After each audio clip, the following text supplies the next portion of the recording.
Salut à tous, c'est Nico pour Star TCGF et on se retrouve aujourd'hui pour un nouveau débrief de Showdown. Donc le premier Showdown que j'ai pu faire sur ce set 5 Legend of the Force. Alors quel deck je suis parti? J'ai un peu give up le côté obscur là sur ce tournoi. J'étais parti sur un Vador, classique. J'ai travaillé la liste, voilà, j'avais une liste que je commençais à trouver convenable. Et puis le jeudi avant le Showdown, je commence à faire que perdre avec mon Vador ou me dire qu'en fait quand je gagne c'est parce que j'ai pile poil la sortie qu'il faut. Donc finalement un gros manque de stabilité. C'est-à-dire que je suis capable de tout battre mais il faut la bonne sortie, donc c'est un peu con si je dépends que de la sortie qui est adaptée au bon match-up, etc. C'est une grosse boîte à outils. Donc dans les faits, c'est pas assez stable. J'ai failli partir sur Talzin, et puis au final, j'ai pris que des branlées avec Talzin au moment où je commençais à hésiter un peu de changer de deck.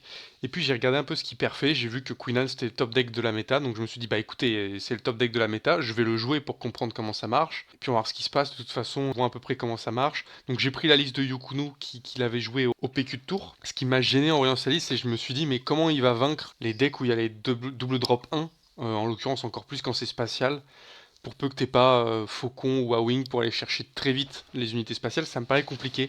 Donc on a par exemple Daring Raid, bon, qui peut permettre d'aller gérer un truc, mais si on a deux, bah derrière t'as pris un petit peu de retard, donc c'est pas simple. Bon, la liste, je vais pas l'expliquer parce que je l'expliquerai forcément moins que Yukunu qui lui l'a conçu pour faire ça, mais en général, bon, ce que t'aimes bien faire, c'est que t'as beaucoup de drop 2 en fait, t'as tout ça là, t'en as combien? 12. En fait, tu vas être en capacité d'avoir un premier, bon voilà, T1 pour ping, éventuellement Tarkington si besoin, ou si le mec vient de mettre une de 2 shield, bah tu peux la tuer direct avec Land Speeder plus effet Queen Anne. Donc ça c'est vraiment confortable parce que ça donne beaucoup d'avantages dans les match-ups qui veulent générer la force et qui mettent la 2-2 shield par exemple, ou quand ils jouent un Krennic, ça donne beaucoup d'avantages sur Land Speeder. T'as des bons T3, enfin drop 3 du coup. Alors t'as Cassian, mais bon, il est plus sympa en smuggle puisque de toute façon il sortira plus tard. Mais le Guerilla Soldier, il met une pression, il vient mettre des dégâts base, il se relève, il remet des dégâts base. Donc ça permet vraiment de prendre de vitesse tout ce qui est un peu contrôle ou tout ce qui est aggro mais qui a pas beaucoup de points de vie, c'est pratique aussi. Le faucon qui permet d'aller gérer un truc spatial qui nous fait chier, ou de race, hein. Et puis le petit Red 5 qui permet de finir les choses qu'on a ping finalement avec notre Queenland. Ensuite, bon voilà, on veut pas forcément jouer Ahsoka ou Kiara, ça dépend vraiment de l'adversaire. Il y a des adversaires qui vont vouloir contrôler la main, il y a des adversaires qui vont vouloir agresser fort, et les adversaires que tu veux agresser fort, bah en général tu vas pouvoir jouer 2 drop 2 finalement, et là tu viens vite prendre la table. Et qu'est-ce que ça permet de prendre la table comme ça? Permet de faire un Plo Koon qui va forcément faire 6 voire 7 dégâts avec Plo Koon, avec Queen Nan, et c'est ça qui va permettre de gérer les leaders de merde comme Talzin ou Queen Anne. Dans le Mirror, par exemple, bah, un bon Plo Koon, ça règle le problème. Et puis pour finir, bon, des là-bas, Han Solo. En général, je finis avant, puisque avec les Hotshot Blaster, tu finis assez vite la game quand même. Donc voilà. Et donc je suis parti sur ça en me disant, bah voilà, on va voir ce que ça donne de jouer méta, finalement.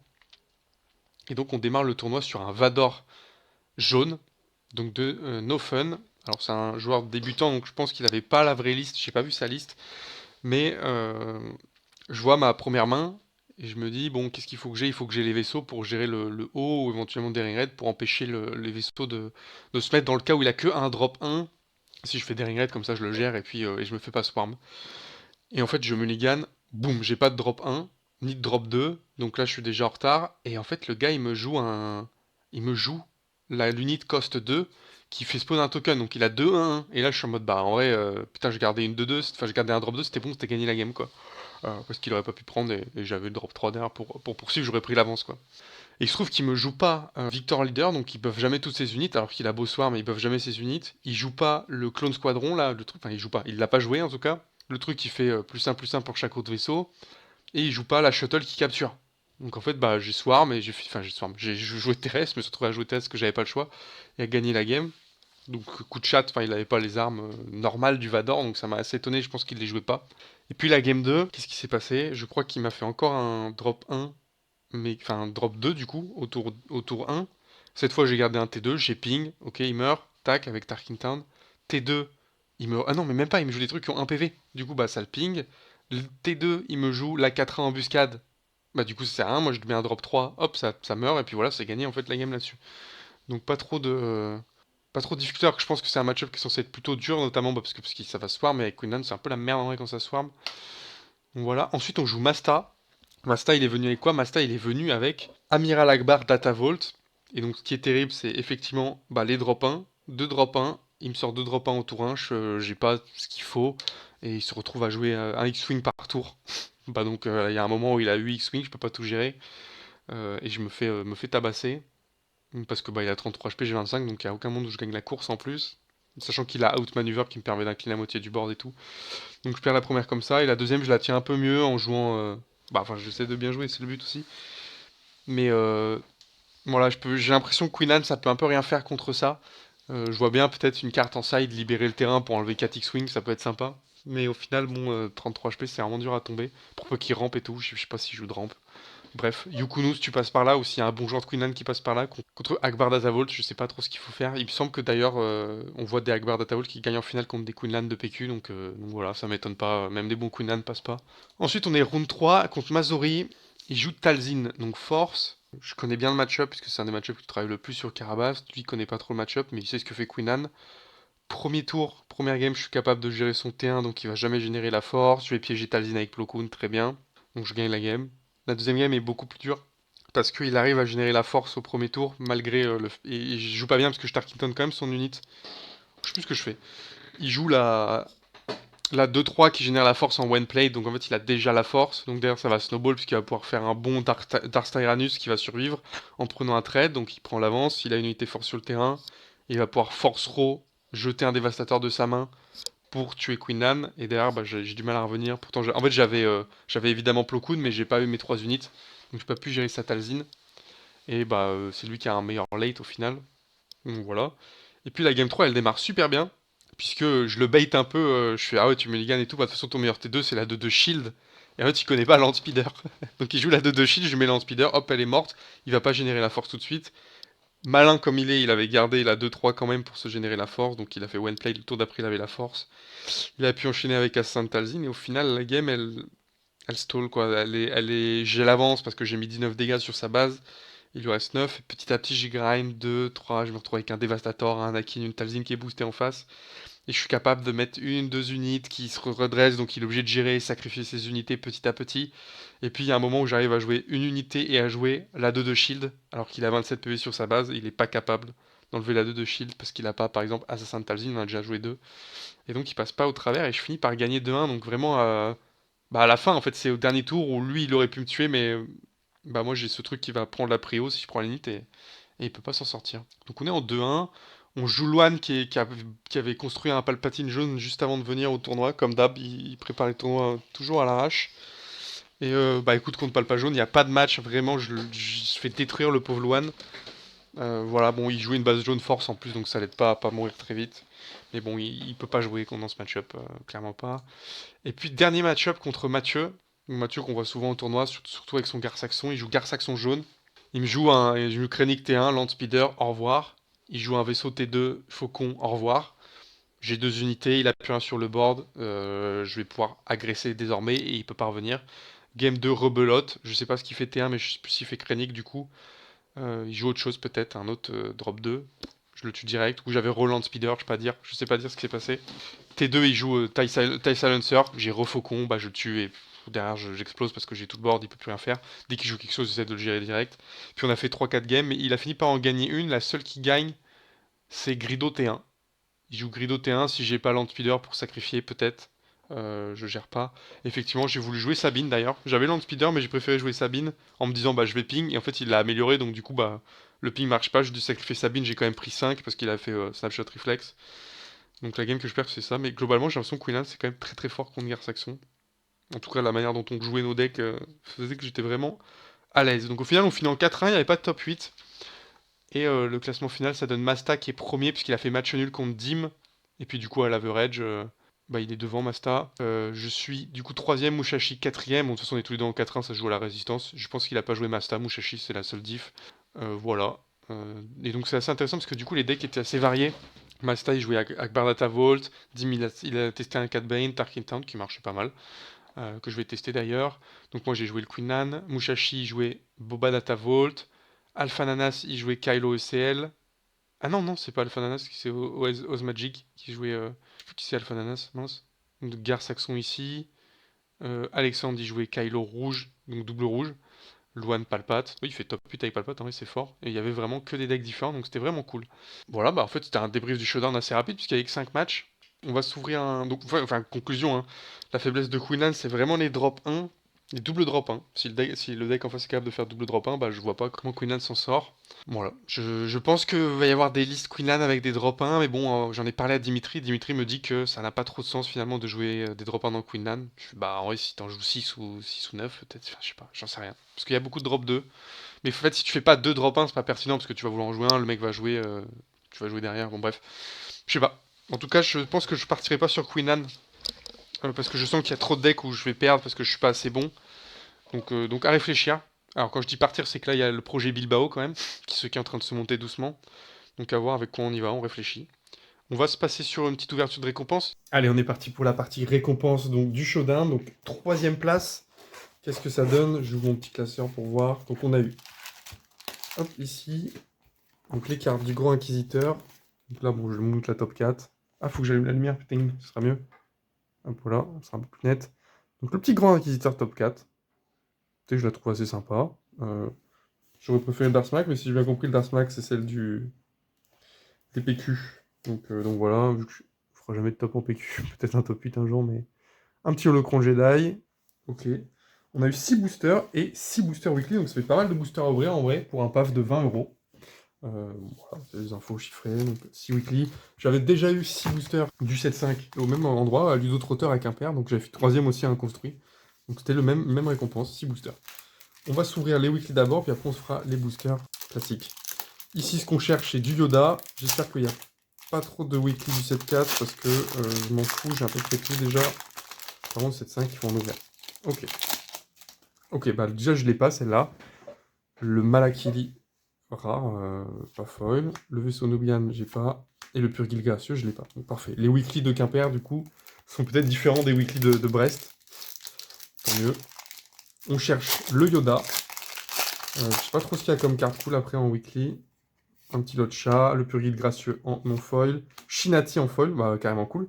Je l'avais pas, et je savais même pas qu'elle était dedans. On a un Jedi consulaire, un Mace Windu, il est carrément cool, Mace Windu. Celui des Galactiques aussi. Et le coup écrasant en foil, ok.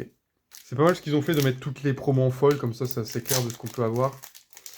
Je remarque que avant c'était, t'en avais 8 ou 9 en foil, et maintenant t'as tout, t'as 20 cartes normales et 20 cartes foil. Oh, le Mace Windu foil, très lourd. Ok, Rey en normal, on l'avait en foil pas comme ça, très cool. Un droïde assassin, je pense que je l'avais pas non plus. Et encore un coup écrasant foil, je pense que c'est la plus drop. En vrai, je l'ai déjà 4 fois, je crois.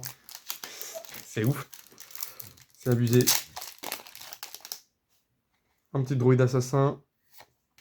Encore le vaisseau Nubian. Et un petit Gunji foil. Voilà pour les weekly. Alors maintenant, on a un max de boosters à ouvrir. Qu'est-ce qu'on veut là-dedans? On veut du Anakin, du Yaddle, du Craving Power, du Vador légendaire. Et puis c'est à peu près vraiment les gros drops de cette série. Après, je sais pas trop ce qu'il y a par les showcases et évidemment des légendaires un peu stylés, un peu hyper foil, un peu tout ce qu'on aime bien. Allez, c'est parti. Une première perturbation de force, Hyperspace.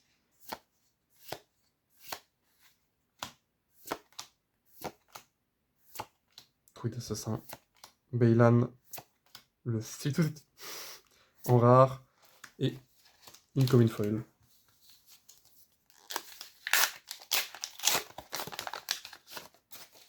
Une petite Talzine. Le maraudeur. Le singe. Encore une hyper foil. Hyperspace, pardon. Trouver une puissance, surpuissance. Ratar vorace. Sabre laser légué. Minoc. Luten. Raël. L'attention. Holocron Jedi.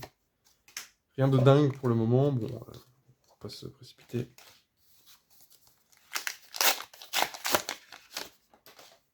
Grand acquis. Petite base hyperspace.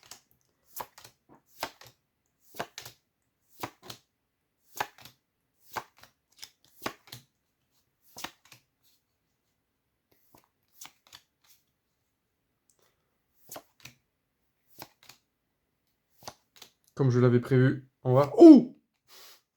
Une petite lège hyperfoil. C'était pas prévu, ça. Bon, je sais pas si... C'est une des plus stylées, mais en vrai, c'est d'art, hein, une petite lège hyperfoil qui tombe comme ça. Je suis mis où, mes sleeves, là? Faut ce bordel. Ah bah, elles sont là.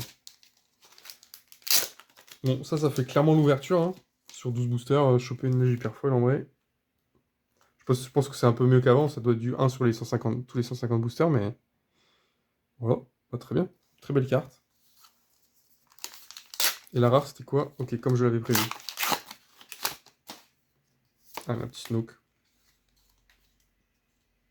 Cité souterraine, chasseur N1, Gundark, bondir. Comme une hyperspace, avec le gardien Jedi. Assassin de Talzin, édile du village, cerf du couvent, Watu, envol de l'inquisiteur, en Unco, hyperspace, une boussole stellaire de Pilio. La taille importe peu, donc je crois que ça c'est cool parce que je l'ai pas en x3. Partie des rares que j'ai pas encore drop. Et c'est pire en hyperfoil.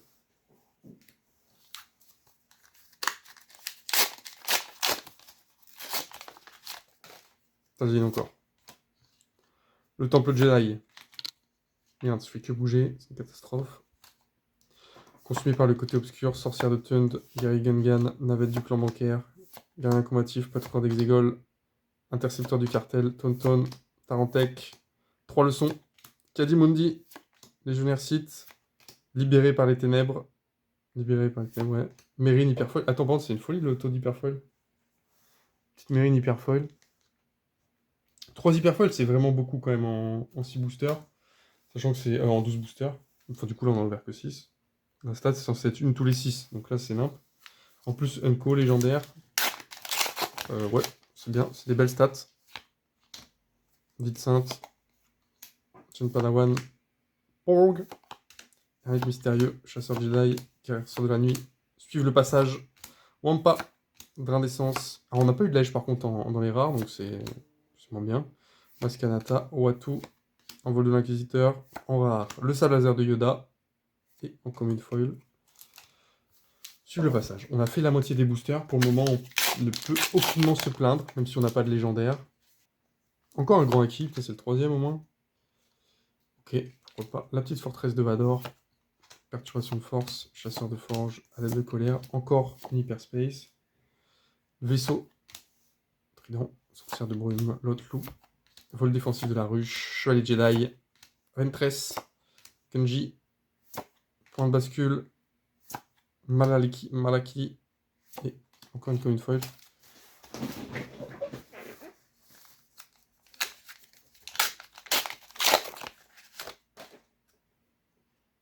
Ah, il y a une hyperfoil encore, c'est bien. C'est vrai que moi, maintenant, historiquement, je n'ouvrais plus du tout les récompenses de tournoi, parce que bah, j'avais en général déjà les cartes dont j'avais besoin pour jouer. Mais là, je me dis, bon, ça fait récompense à la fin de vidéo, et surtout, donc j'ouvrais des boosters à l'époque de tournoi, j'avais jamais rien, donc ça me saoule un peu de jamais avoir de lèche dans les boosters. Parce qu'en soi, quand tu ouvres une display, tu sais que tu as des légendaires, là, il suffit que ce soit le copain d'un côté qui ait eu, toi, tes boosters, ils valent rien. Canonnière missile lourde, Joe Castanu, encore une rare, mais la navette T6 1974, et en hyperfoil derrière. Le câble ascensionnel. Ça fait 3 hyperfoils déjà. 4 hyperfoils. C'est nimp. Un booster sur 2 presque. Bah c'est ça, un booster sur 2. Bon, très bien. C'est ce qu'on a de plus rare de toute façon. Un petit calquestis hyperspace. Falaise étranglée. Dernier mot. Ralentissement de force. Chasseur de la forge. Câble ascensionnel. Ratar vorace. Sabre laser légué. Vaisseau d'assaut trident. Sabre de chevalier. Purgil gracieux. Savage press. Droïde assassin. Carnage. Zucus en lège, ça nous fera au moins une lège.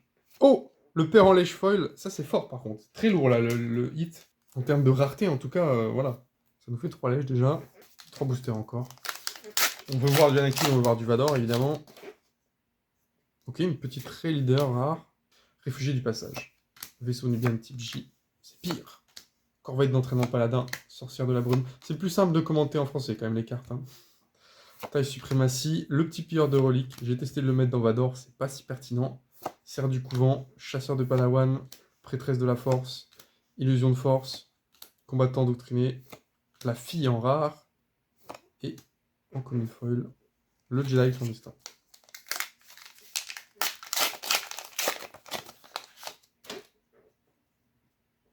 Quand acquis, cité souterraine, croiseur de longue beam, Jen Padawan, couvée curieuse, soigner les blessures, suivre le passage, Jedi clandestin, train d'essence, Voyageur hyperspatial. Le Nef de Foudre, Boussole, Pelimoto, Owen Lars, Axis Wolves. Lui, il vaut peut-être un petit billet. Peut-être une des bonnes rares de ce set. Et ici, on a Tourbillon de Puissance en foil.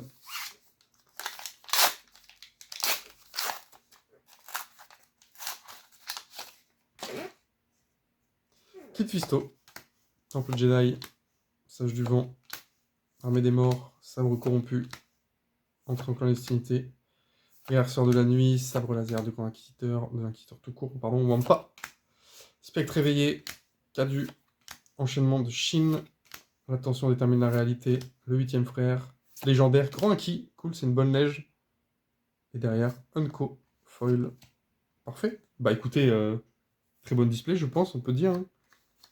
Très bon display, c'est même pas une display entière en plus, c'est une demi-display du coup.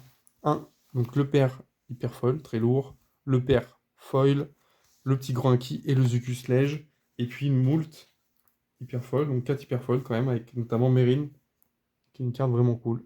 Voilà, on va se laisser là pour cette vidéo, on se dit à très vite, ciao tout le monde, j'espère que ça vous a plu, à la prochaine.